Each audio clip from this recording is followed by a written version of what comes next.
Eh bien, puisqu'on est en retard, je prendrai le temps d'aller doucement, parce qu'on n'est pas pressé. Voilà. Donc, je vais vous parler de comment l'agilité a été volée aux devs. Et on va surtout parler de l'historique, en fait, de l'agilité. On a beaucoup parlé d'agilité aujourd'hui, mais pas forcément de là où ça venait. Et alors, j'ai beaucoup aimé la conférence juste avant d'Olivier, parce qu'il n'y avait pas trop de buzzwords, c'était quand même plutôt dans la compréhension, et je vais essayer de faire pareil. On verra bien. Merci beaucoup aux sponsors de Agilnior, c'est eux qui permettent qu'on soit ici et que la plupart des gens payent des places pas trop chères. J'ai vu le trésorier hier qui m'a confirmé ça. Merci à eux.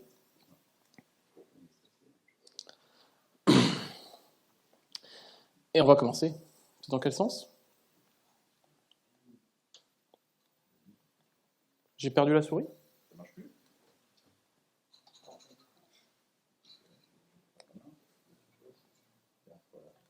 Ben, je peux pas revenir en arrière du coup. Mais j'ai passé juste avant. Ben oui.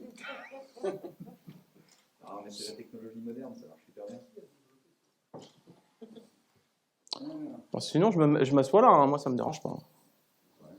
Bon, ça te va si je meuble en attendant? Donc, je voudrais vous parler en fait d'un constat que j'ai vécu, qui est que moi j'ai l'impression, du point de vue où je me trouve, qu'il y a un peu deux mondes qui se confrontent, où il y a vraiment les gens qui sont très convaincus par l'agilité, et je pense qu'on est une majorité dans cette salle aujourd'hui à l'être, et des gens qui ne le sont pas du tout. On en parlait tout à l'heure. Donc là on a un peu avancé, mais... Oui, on peut pas revenir en arrière. Ah, on peut pas revenir en arrière. C'est que le bouton arrière. Eh ben, pas de bouton arrière. Mais... Voilà. Attends, je te remettais en arrière quand même. Ah bah, ok. Voilà. Oui. Et donc, j'aimerais qu'on en parle de ce constat où on n'a pas la même vision des choses. Donc, qui est coach dans la salle? Est-ce que vous pouvez lever un bras? Alors, la question d'après, c'est qui est dev? Donc, placez-vous par rapport à ça.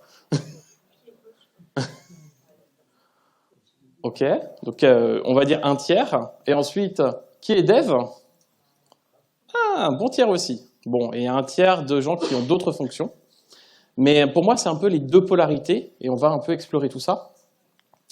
Moi, je suis Julien Lenormand. Je me définis principalement comme un dev, même si j'aime beaucoup l'agilité. Speaker, c'est pour ça que je suis debout et vous assis. Et employé, sponsorisé par Kaizen Solutions, qui est mon employeur. Et le plan pour aujourd'hui, donc j'en ai un tout petit peu parlé, on va faire un historique de ces mouvements. On va parler de l'agilité en détail. On va parler beaucoup d'artisanat logiciel. J'espère que vous ne connaissez pas, comme ça vous apprendrez des choses. Et de valeurs humaines.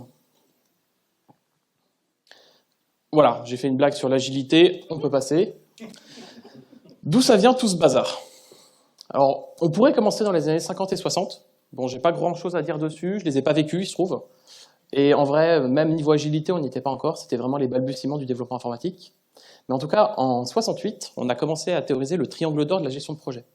Donc c'est de se dire, un projet, on peut le faire vite, on peut le faire de bonne qualité, on peut le faire à pas cher, et choisir 2 parmi 3. Donc on peut le faire pas cher et rapide, mais du coup la qualité, moyen. On peut le faire vite et pour cher, mais du coup, et de qualité, mais ça sera cher. Ou on peut le faire pas cher et de qualité, par contre, on verra quand ce sera fait. Et en fait, on est forcément obligé de choisir.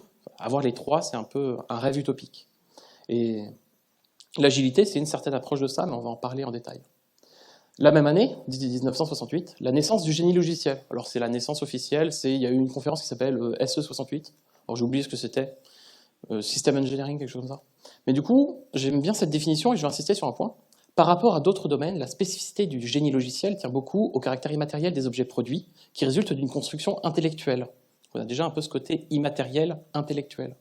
Et 2 conséquences en découlent. D'une part, le caractère malléable du produit. On peut bouger le logiciel, le software, contrairement à hardware, qui retentit sur ses modalités de production et d'évolution. Et d'autre part, l'importance déterminante des facteurs humains. Donc là, contrairement à la manufacture, on dit déjà en 68 que les facteurs humains sont prépondérants dans le génie logiciel, et donc dans la production de logiciels.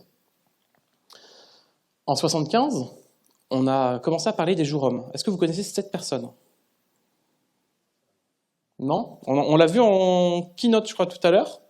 C'est Fred Brooks, et il a écrit The Mythical Man Month. Vous connaissez? Au moins de nom? Et en fait, il était développeur sur System 360. Alors System 360, moi je n'ai pas connu, je suis un peu trop jeune. Peut-être même qu'une majorité des gens dans la salle n'ont pas connu parce qu'ils sont trop jeunes aussi. Mais c'était un gros système développé par IBM dans les années 60 et qui était aussi le premier logiciel à passer le million de lignes de code. Donc à l'époque, c'était vraiment un exploit. Et du coup, lui, il était un peu manager là-dessus. Et il s'est rendu compte que le projet est en retard, on rajoute des gens. Le projet est encore plus en retard, on rajoute des gens. Et on avait beau rajouter des ressources, ça n'accélérait pas la production logicielle. Au contraire, ça la retardait. On continuait d'avoir des défauts.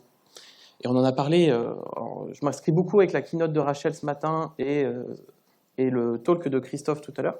Mais on se rend compte que c'est pas parce qu'on a 9 femmes qu'on peut faire un enfant en un mois. Il y a des facteurs prépondérants qui sont là-dedans, et il les développe en fait dans The Mythical Man Month, où il décrit ses équipes de développeurs un peu comme des dinosaures englués dans des marais de goudron. Et ben mettre plus de dinosaures dans des marais de goudron, ça ne les fait pas aller plus vite, ils sont juste plus nombreux à être englués. Donc ça, c'était en 75. Et il a parlé de plein d'autres choses, comme on sait qu'on va rater le premier. Alors, je ne parle pas des enfants cette fois-ci, mais on va rater le premier, on le jette, c'est pas grave, on fera un deuxième qui tirera des erreurs du premier. Et en fait, ce qu'il commençait à sentir avec le développement de ce logiciel, c'était le début de ce qu'on a appelé la crise du logiciel. La crise du logiciel, elle a duré longtemps. Alors, on ne sait pas exactement quand est-ce qu'on en est sorti. Mais en tout cas, en 86, on était en plein dedans. Est-ce que vous connaissez cette personne? C'est encore Fred Brooks, c'est le même que la slide d'avant. Ah, je peux revenir en arrière maintenant. Trop bien. Voilà, c'est réparé. Et en fait, c'est le même gars, il a ressorti un bouquin qui a refait sensation dans le milieu des pratiques logicielles, parce qu'il a sorti, alors c'est pas exactement un bouquin, c'est plutôt un article qui parle de différents points, mais qui s'appelle No Silver Bullet. Alors non, c'est une expression anglaise, c'est en référence à des loups-garous, mais en français on pourrait dire qu'il n'y a pas de solution miracle. Et où en fait, on était dans la crise du logiciel, on faisait des projets énormes et ils se plantaient, on était toujours hors budget, hors scope, on avait des problèmes de qualité, et on avait beau se dire « Ah, la solution ce sera ça », ça ne marchait pas. On a essayé de faire plus de modélisation, c'est cette époque qui a apparu UML, ça n'a pas suffi à résoudre les problèmes de qualité logicielle. On a parlé de programmation structurée versus programmation non structurée avec les GoTo, on a développé des nouveaux langages, on a mis en cause la compétence individuelle. En fait, on a vraiment cherché qu'est-ce qui pourrait transformer la qualité logicielle, faire que les projets réussissent, et on n'a jamais trouvé une solution miracle. On a toujours trouvé que des petits facteurs, et c'est ce qu'il explique très bien, c'est que on se heurte à la complexité des systèmes, c'est que individuellement, on peut travailler, on est obligé de résoudre la complexité essentielle des choses. Si je veux faire de la compta, je vais être obligé de savoir ce que c'est des factures, des provisions sur compte, des retours sur charge, des plans comptables et des machins. Et en fait, qu'importe qui fera un logiciel de compta, on ne pourra pas échapper au fait qu'il y a besoin de faire du métier, qu'il y a besoin d'avoir des connaissances de compta.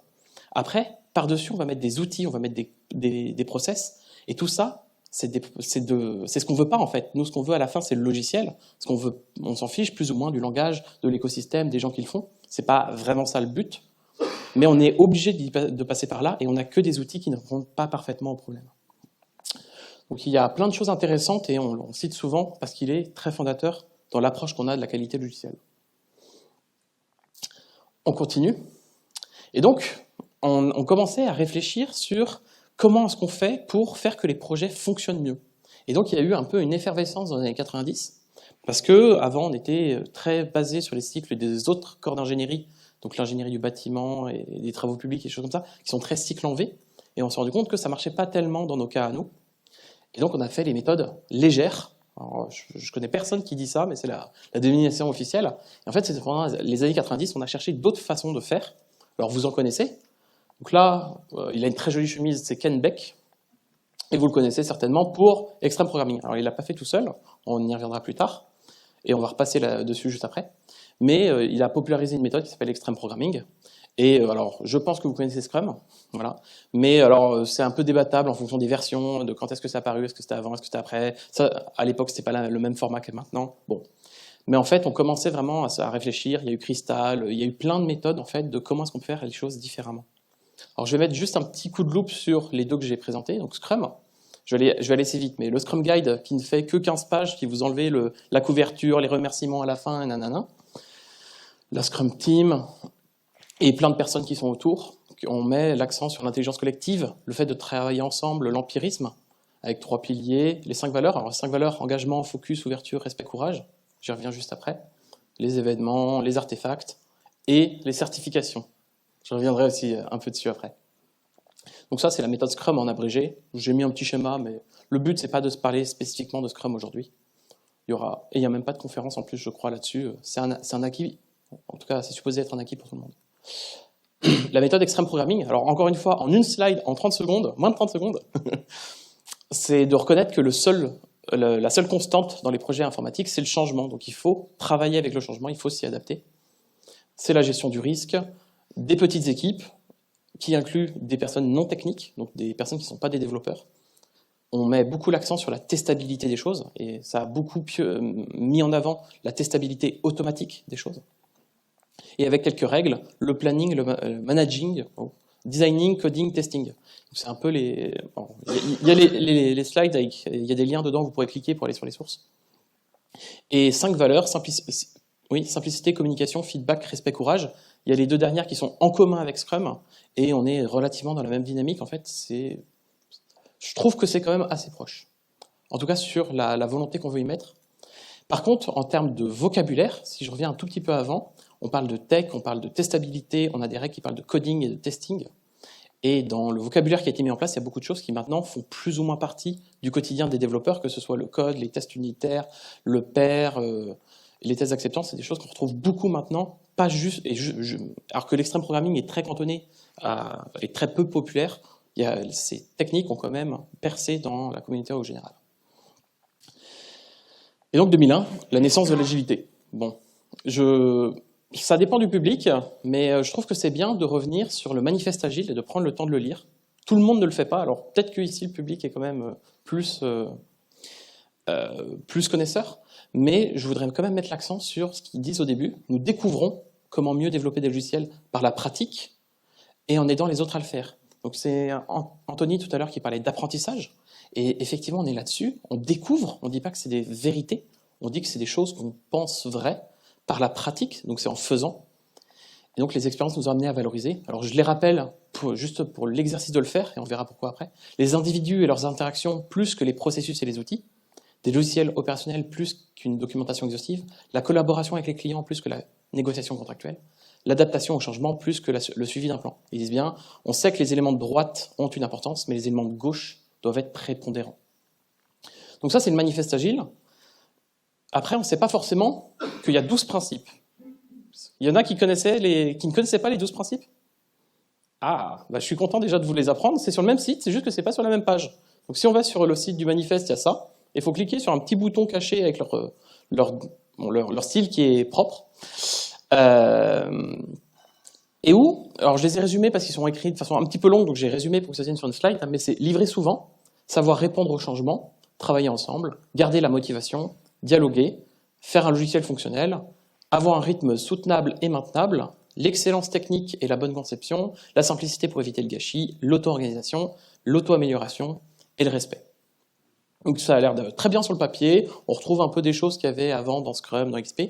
Par contre, en termes de vraiment technique, on a excellence technique, on a 2-3 choses qui sont un petit peu liées à du logiciel, mais en fait, si on prend d'autres équipes de production d'autres choses, ça pourrait s'adapter aussi. Le respect, l'auto-amélioration, l'organisation, travailler ensemble, répondre aux changements, c'est des choses qu'on trouve en dehors des logiciels. C'est plutôt vrai pour les logiciels, mais pas que. En tout cas, c'est pas spécifique. Et alors, les signataires, eux aussi, je crois qu'ils sont sur la première page. Alors là, je vais être obligé de regarder mon anti-sèche parce que je n'arrive pas à tout retenir. Mais on a parlé déjà de Ken Beck, donc principal auteur sur XP, mais il n'était pas tout seul, il était avec Ron Jeffries. Alors, je sais pas où est-ce qu'ils sont. Bon, il est quelque part sur la slide, hein, faites-moi confiance. Et Ward. Hop, voilà. Et Ward Cunningham, il est quelque part aussi. Voilà, je ne vais pas faire l'exercice pour tous, mais en fait, du coup, on a les gens de XP, donc des gens qui venaient des équipes de développement et qui ont cherché comment est-ce qu'on améliore les pratiques de développement. On a Alistair Cockburn, là, qui est connu pour l'architecture hexagonale, pour la méthode Crystal avant. Il a fait le Heart of Agile en 2015, je crois. Donc en fait, il continue d'être sur le développement, la technique, il est bien connu là-dedans. On a Martin Fowler, ici, qui est très connu pour l'injection de dépendance, l'architecture, l'UML, ses bouquins sur le refactoring et les patrons de conception. Donc on est vraiment dans la technique pure. Pour Andrew Hunt, là, et Dave Thomas, ils ont fait The Pragmatic Programmer. Donc c'était un bouquin début des années 2000 où justement on revenait sur comment est-ce qu'on fait pour apprendre à être développeur et où on mettait l'accent du coup sur la pratique, sur la technique. Et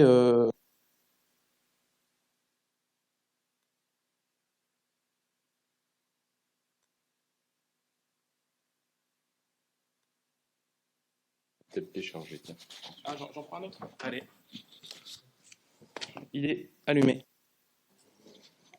Et la dernière fois, j'avais galéré pour le mettre. Attends, je vais l'éteindre momentanément. Désolé pour la transition.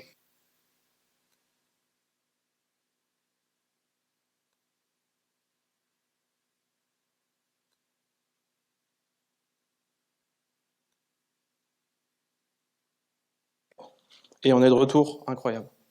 Presque du premier coup, cette conférence. Donc ça, c'est les signataires. Donc c'est 17 influenceurs qui se sont réunis dans un chalet à la montagne pendant l'hiver 2001. On les connaît plus ou moins, mais moi, ce que je voulais attirer l'attention, c'est justement qu'il y en a beaucoup qui viennent de la technique et qui sont même très reconnus là-dedans. Et la plupart, en fait, ont continué à avoir des rôles techniques. Donc l'agile est né. L'agile n'a pas marché exactement comme on le voulait. On l'a vu comme une révélation. Aujourd'hui, il y a eu quand même plusieurs keynotes, notamment ce matin, qui en a parlé, comme quoi Agile is dead, Agile c'est n'importe quoi. Effectivement, moi je l'ai observé, on a des fois des problèmes avec l'oignon agile. Alors j'aime bien cette représentation, de se dire que le plus compliqué c'est le mindset, et on retrouve ensuite les valeurs agiles, les principes agiles, les pratiques agiles, et le fond du fond, le détail, c'est les outils et les processus. Mais que c'est beaucoup plus simple d'agir sur les outils et les processus, de dire je vous ai mis un Kanban, que de vraiment changer l'organisation, comment est-ce qu'on travaille, comment est-ce que les équipes s'organisent entre elles. Et du coup, on va faire des changements de surface, plutôt que de faire des changements de profondeur, des changements qui ont vraiment du sens. Moi, je l'ai vu dans une organisation où je suis arrivé, où on m'a dit on est agile, très bien. Et en fait, on avait un Jira, et c'était à peu près tout. C'est pas pour cracher sur Jira, mais c'était ce qu'on avait de plus agile. Pour continuer, j'ai trouvé ça très drôle, c'est le manifeste pour le développement de logiciels foireux. Alors c'est une traduction de Alf Arst, je trouve que c'est plus drôle en anglais, c'est un peu fait avec le cul, quoi. Et en fait, c'est basé sur le template du manifeste agile qu'on a lu juste avant, et qui dit qu'on a lu des nouvelles façons de développer dans des rapports mensuels Gartner, et on a payé des consultants, et ils nous ont dit qu'il fallait privilégier les individus et les interactions plutôt que les processus et les outils, tant qu'on suit à la lettre les processus et les outils, parce que quand même, faut pas déconner. Et il faut mieux un logiciel qui fonctionne que de la doc complète, mais il faut quand même que la doc elle soit parfaite et qu'elle ait été validée. Et en fait, c'est vraiment de caricaturer le fait qu'on prétend avoir changé, de dire on va mettre au centre l'humain, on va mettre au centre les individus, alors qu'en fait, on reste enfermé dans les processus, les outils. Et donc, c'est de montrer, c'est une caricature, hein, mais des fois, on s'y retrouve un peu, de dire que il y a un peu de bullshit. Voilà. Qu'est-ce que j'ai d'autre sur la slide? Je suis désolé, je triche. Voilà. Et je me sens pas tout à fait légitime pour cracher sur les coachs et les Scrum Masters et en fait tous les membres du mouvement agile, parce qu'en fait moi je crois en l'agilité et je trouve que ça apporte beaucoup de bien. Mais je travaille aussi beaucoup avec des populations qui sont très désillusionnées, qui sont très méfiantes, qui sont très réticentes en fait à l'agilité, parce que l'agilité, ce qu'on leur a vendu comme de l'agilité, c'est les outils et les processus qui sont plus aliénants que vraiment des valeurs de partage, d'échange et de choses comme ça. On continue. Alors, on pourrait retorquer que, en fait, ce que j'ai vu moi, c'était pas du vrai agile. En fait, c'était des équipes qui le faisaient mal et qu'il y a du vrai agile. Et je suis parfaitement d'accord, en fait. Moi, la différence que j'observe avec les développeurs qui n'y croient pas, c'est que moi, j'ai eu une première expérience où j'ai vu la lumière. J'étais vraiment dans une équipe où on ne savait pas où on allait, parce qu'on n'était pas capable de cerner le besoin. On l'a fait de façon itérative. Alors, c'était du Scrum, presque.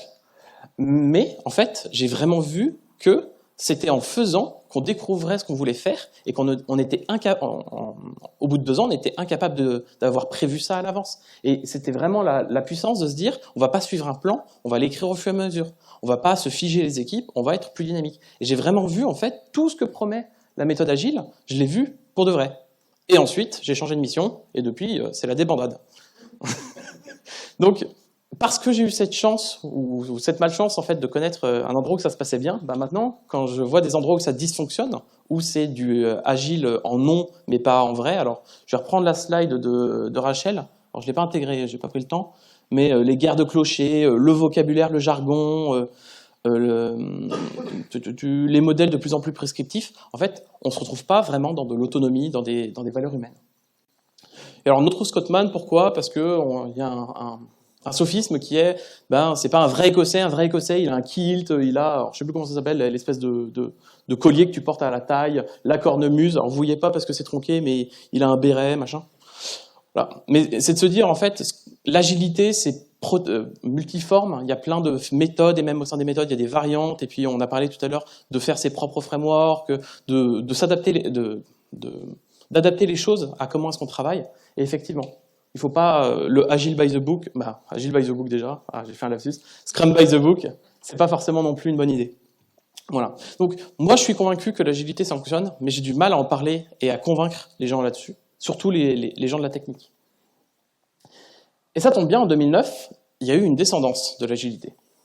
Alors en fait, ça a commencé en 2008, donc il y a Uncle Bob, c'était un des signataires du manifeste agile, il était dans une des slides avant, et en fait, il trouvait que l'agilité, de la façon dont ça avait été décrit, et surtout dans la façon dont c'était incarné avec Scrum, qui prenait beaucoup de poids déjà à cette époque-là, on était beaucoup plus dans le process que dans la technique, que dans le produit. Et donc il a proposé une 5e valeur, qui serait, pourquoi j'arrive plus à parler, craftsmanship over crap, donc c'est l'artisanat plutôt que le caca, pour traduire en français, mais ça n'a pas été ajouté au manifeste agile, j'aurais trouvé ça drôle, mais les signataires du manifeste agile ont préféré le garder dans l'esprit, comme il était pensé en 2001, donc c'est vraiment un artefact de cette époque, mais Uncle Bob, il trouvait que vraiment, et alors les personnes qui travaillent avec lui, il en a fait des keynotes, et c'est tout quelque chose qui s'inscrit déjà dans le mouvement de cette époque-là, mais que ça valait le coup en fait de le prendre en compte. Et donc en 2009 apparaît le manifeste pour l'artisanat logiciel, donc Manifesto for Software Craftsmanship. Alors maintenant on essaye d'être inclusif et de faire des mots plus courts, donc on dit software craft, et si on a la flemme de dire software, on dit craft. Et alors là je vous ai pris la version en français, j'aurais dû le faire pareil pour le manifeste agile, mais ça commence par élever le niveau. Et effectivement, des fois, surtout du côté de la technique, on trouve que le niveau des produits, l'agilité ne répond pas forcément aux besoins de qualité. On parle de process, on ne parle pas forcément de process qualité. Donc on va le lire ensemble. En tant qu'aspirant artisan du logiciel, nous relevons le niveau du développement professionnel de logiciels par la pratique, donc on retrouve encore cette notion de pratique, et en aidant les autres à acquérir le savoir-faire. Donc on retombe sur cette histoire de pragmatisme, d'apprentissage, de compétences. Grâce à ce travail, nous avons appris à apprécier. Et alors là, en fait, c'est exactement le même modèle. Il y a une phrase d'intro, et ensuite, il y aura 4 éléments à privilégier à 4 autres. Donc pas seulement des logiciels opérationnels, mais des logiciels bien conçus. Donc il ne suffit pas que ça fonctionne, il faut que ça fonctionne sur la durée, qu'on puisse le faire évoluer. Et donc pas seulement l'adaptation au changement, donc suivre le vent du jour au lendemain, mais de prévoir l'ajout constant de la valeur, tracer des trajectoires et réussir à les suivre, autant d'un point de vue projet que d'un point de vue technique. Pas seulement les individus et les interactions, parce que c'était déjà bien dans l'agilité de dire qu'on veut parler des humains, mais en fait de parler de communauté et de professionnels. On met quelque chose de professionnalisant, on n'est pas juste des individus, on est des professionnels, c'est un travail, il y a des compétences et une communauté. On n'est pas des individus tout seuls, isolés, on est ensemble. On parle beaucoup de squad pour le Scrum, mais en fait c'est le même principe, et là aujourd'hui, même si on n'est pas dans la même entreprise, même si on ne vient pas pour les mêmes raisons, on est là tous ensemble pour partager, pour échanger. Et donc pas seulement la collaboration avec les clients, donc on retombe quand même un peu sur du contrat, mais des partenariats productifs, que ça apporte aux deux parties. Et on retombe sur cette notion d'apprentissage, de s'enrichir les uns les autres, et enrichir au sens large, hein, pas que financièrement. Et bon, le même blabla, on préfère les éléments de droite que les éléments de gauche parce qu'ils ont changé l'ordre, mais tout ça pour dire que, ici, je trouve que dans ce manifeste-là, ils remettent un peu plus l'accent sur la technique, et un peu plus l'accent sur ce que notre travail est censé nous apporter. Dans la keynote juste avant, il parlait un peu de la quête de sens. Et moi, je me retrouve beaucoup plus là-dedans, où on me parle en fait de quelque chose qui me touche, de la considération qu'on a pour mon travail. Donc c'est pas juste réussir à livrer des trucs, ce qu'essaye un peu de faire l'agilité, et qui répondait en fait aux problématiques d'il y a 50 ans, dont on n'arrivait pas à sortir les logiciels. Aujourd'hui, je dirais pas que c'est un grand succès, mais on y arrive mieux. Mais maintenant, le problème reste encore de livrer des logiciels de bonne qualité. Alors le manifeste de l'artisanat logiciel, il n'a pas sur son site des valeurs définies comme officielles. Uncle Bob, il en a proposé certaines, mais je vais vous parler plutôt en fait des pratiques directement. Et alors les pratiques, je ne vais pas rentrer dans le détail, hein, c'est juste une liste à l'après-vert. Donc les TDD et les baby steps, l'ATDD, BDD, ouais, parce qu'on aime beaucoup les DD, et il y a le DDD qui suit, que ce soit les patterns stratégiques et tactiques, Event Storm, Hexagonal, Bus. Donc là, c'est normal, c'est du jargon. Désolé, il y a un peu de jargon, mais il n'y a que cette slide avec du jargon. Hein. Et c'est pour montrer qu'on est vraiment sur un domaine où, ici, on va beaucoup parler de technique. Les pratiques craft sont ancrées dans la technique. Et il y avait la conférence de Julien Topsu tout à l'heure. Il parlait beaucoup de DDD. Voilà. Et de l'approche que ça a sur les organisations et le produit. L'architecture logicielle, le refactoring, les tests, le pair et le mob working, la CI, la maîtrise des outils et plein d'autres choses. Alors ça, j'ai pas tenté de faire une liste exhaustive, j'ai pris les thèmes qui revenaient dans Alpecraft en 2023.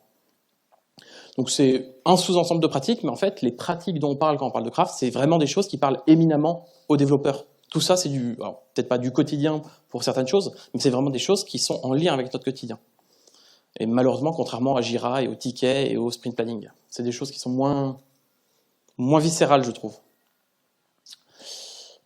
Alors, j'ai rajouté ce slide récemment parce que il paraît que maintenant le craft dérive. Alors, je ne suis pas encore à ce niveau d'expertise-là et c'est pour moi encore quelque chose d'assez récent. Mais je tenais à en informer que, pareil que j'ai parlé du fait que l'agile, au bout d'un moment, il y a des gourous, il y a des mouvements et on le déploie à tort et à travers. Et ben, pareil pour le craft, on peut l'utiliser pour faire de la surqualité, et c'est pas forcément quelque chose de bien. C'est payer trop cher pour quelque chose qui n'est pas utile.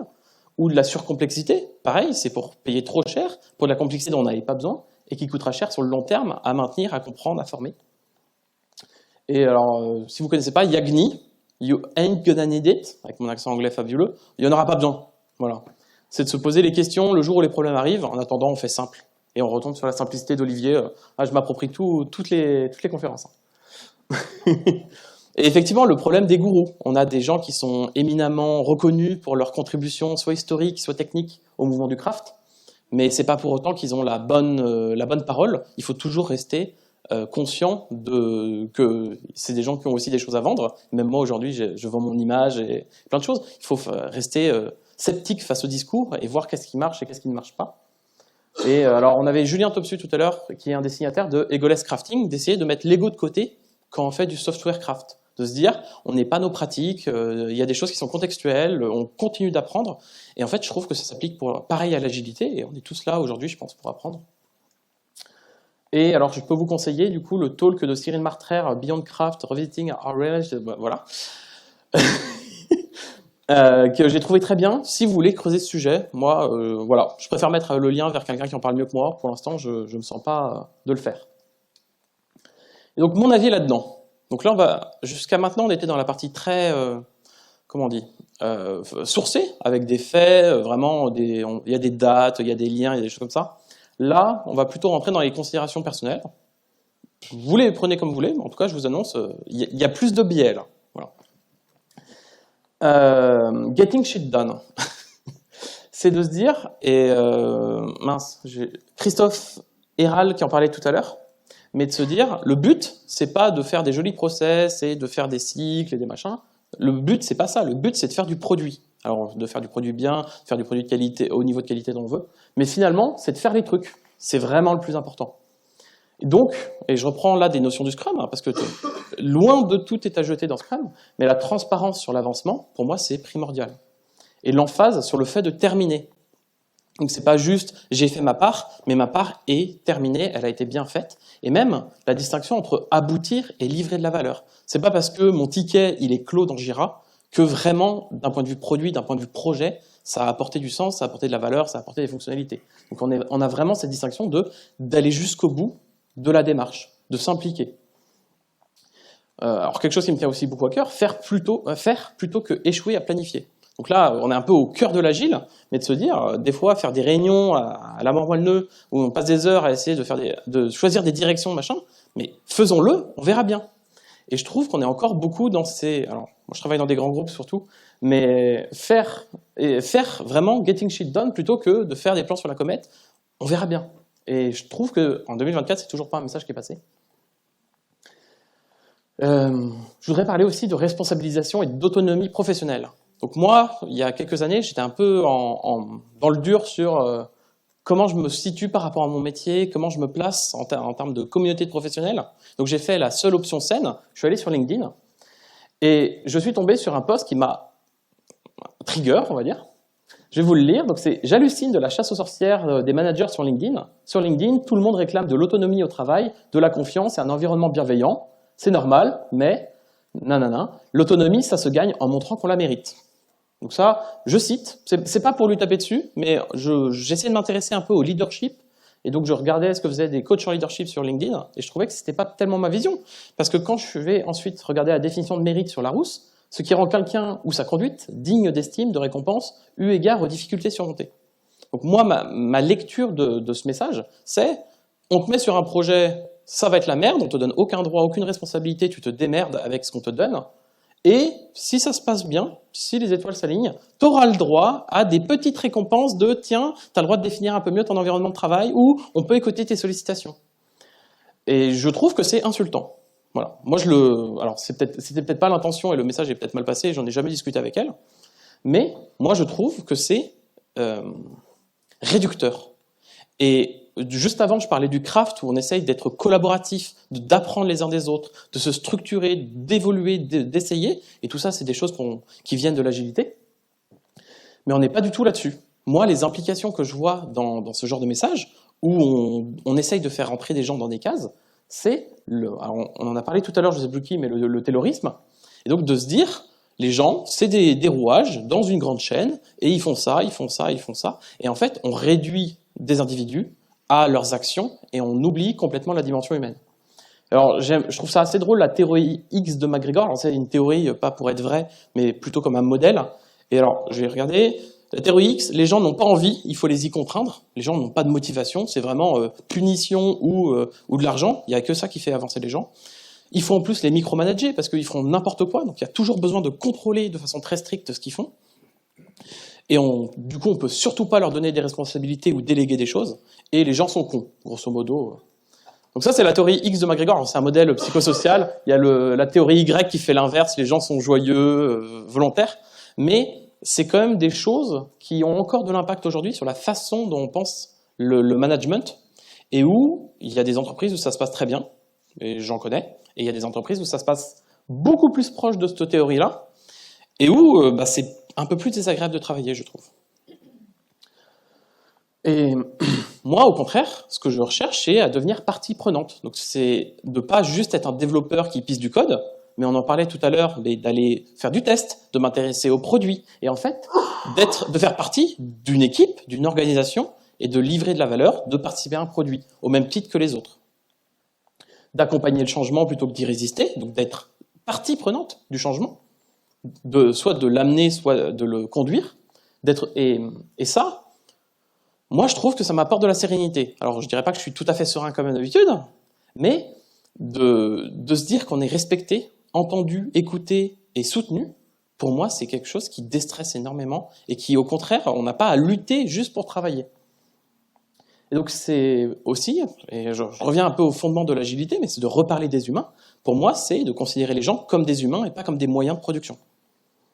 Et moi, je suis fier de ce que je fais. Quand j'arrive à le faire, quand on me laisse le faire, c'est mon moyen d'être fier, c'est ma quête de sens. Et donc, je voudrais parler un peu de communauté. Alors, la slide n'a pas été mise à jour pour Agile Ignore, et j'ai regardé, c'était compliqué de la mettre à jour, mais vous allez saisir l'idée, je pense. Il y a plein d'options pour la communauté. Il y a des réseaux professionnels, que ce soit vos collègues actuels, directs ou indirects, les anciens collègues avec qui vous vous entendez encore bien, la communauté de pratique. Aujourd'hui, on en forme une assez étendue. Je crois qu'il y a un lien quelque part pour rejoindre le Slack. Oui. Voilà. Il y a des clubs en entreprise. Il y a des conférences. Alors là, moi, j'ai mis celle plutôt du bassin grenoblois, mais il y en a plein, et on est aujourd'hui à une conférence aussi. Des meet-up. Alors j'ai regardé à Niort, il n'y en a pas beaucoup, mais dans beaucoup d'autres villes, il y en a pas mal. Que ce soit sur des technos différentes, que ce soit sur de l'agilité, que ce soit sur du craft, que ce soit sur d'autres choses. En fait, les sujets foisonnent, et quand on se réunit en communauté pour échanger, partager et se développer les uns les autres ensemble, je trouve que ça apporte beaucoup de sens. Des forums ouverts, on a la chance d'en avoir un demain après-midi, donc ça tombe bien. Cette slide, elle date de décembre, hein, avant. Voilà. Et du coup, il y a d'autres villes. Alors bon, c'est pas toujours simple de se déplacer, mais il y a aussi le online qui s'est beaucoup développé depuis le Covid. Il y a beaucoup d'événements maintenant auxquels on peut accéder à distance. Et le PIAF, aujourd'hui, en est l'exemple même. Des livres, alors j'en recommande pas sur cette slide spécifiquement, mais j'en ai mis quelques-uns déjà dans cette présentation, et il y en aura sûrement plein d'autres que d'autres personnes pourront vous suggérer. Et des podcasts, moi j'aime beaucoup ça. Donc moi j'ai des dev, ça c'est des devs qui parlent, et là il y a dev, donc on voit un peu mon affiliation. J'écoute pas beaucoup de podcasts produits ou podcasts de conduite de changement, un petit peu, mais pas beaucoup. Mais il y en a sûrement des très bien, je vous laisse vous les recommander. Les calendriers de l'Avent, alors ça c'est une slide qui date de décembre, mais les calendriers de l'Avent agiles maintenant, c'est trop bien, on peut apprendre des trucs sur l'agilité tous les jours. Et pareil sur plein d'autres choses.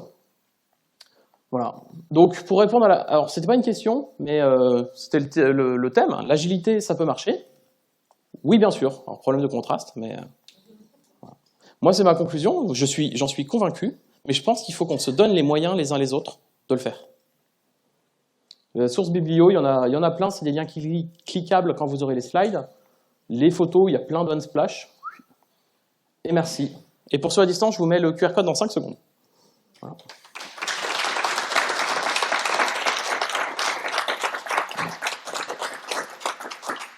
Donc, si vous voulez mettre des trucs sur le rôti. Et j'ai trouvé ça drôle aussi, le bingo du bullshit agile. Quand on n'est pas du tout agile. Voilà.